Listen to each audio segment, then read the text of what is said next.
if a tuning fork of frequency f naught 340 hertz and tolerance plus minus 1% is used in resonance column method, the first and the second resonance are measured at L1 is equal to 24 centimeter and L2 is equal to 74 centimeter. Find maximum permissible error in the speed of sound. तो यहाँ पर इन्होंने V को लिखा है 2f0 L2 minus L1। इसका मतलब कि V को लिख सकते हैं 2f0 L2 minus 2f0 L1। तो हम डेल्टा V को लिख सकते हैं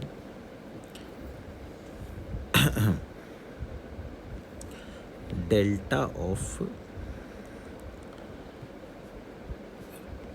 2f0 L2 plus delta of 2f0 L1।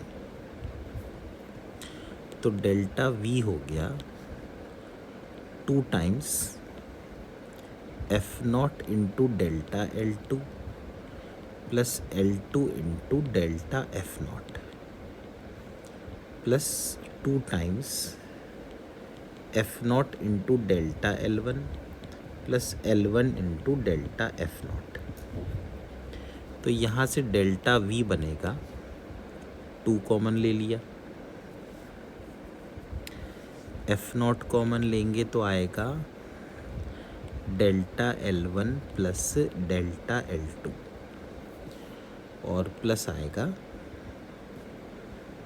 L2 plus L1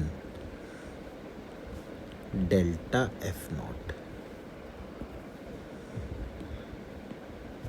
इस तरह से आना चाहिए।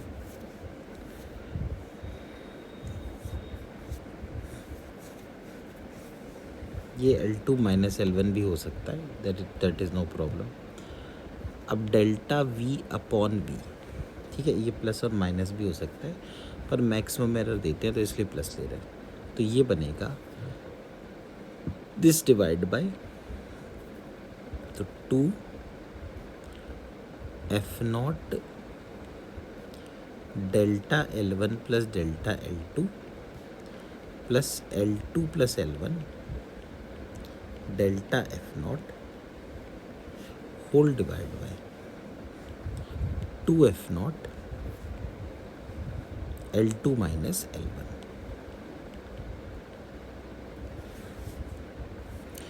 टू और टू कैंसिल। तो नाउ दे वांट V में कितना एरर हो सकता है। तो डेल्टा V अपॉन V ये बना delta L1 plus delta L2 upon L2 minus L1 plus L2 minus या L2 plus L1 upon L2 minus L1, इसको हम माइनस भी लिख सकते हैं, और डेल्टा f0 अपॉन f0। तो अब देखिए delta V upon V, delta L1 plus delta L2 क्या होगा। ये है L2 74.0, तो इसमें डेल्टा L होगा 0.1 सेंटीमीटर और दूसरे में भी 0.1, तो 0.2 ऊपर आ गया।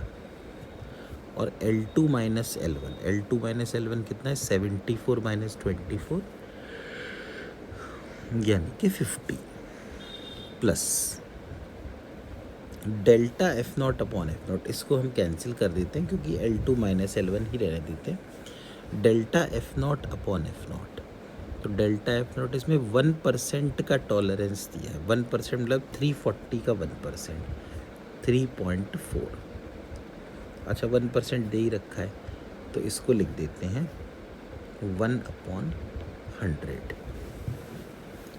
तो ये बन गया, ठीक है। एक ये लेकर देख लेते हैं, फिर L2 प्लस L1 लेकर भी देख लेंगे। तो delta V upon V equal to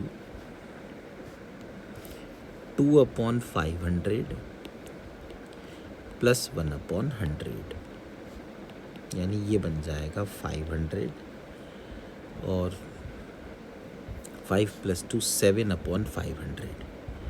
तो डेल्टा V/V बना 7/500। और अगर परसेंटेज में बदलना चाहते हैं तो यहाँ भी 100 से मल्टीप्लाई कर दें और यहाँ भी 100 से मल्टीप्लाई कर दें, तो ये बन जाएगा 1.4%।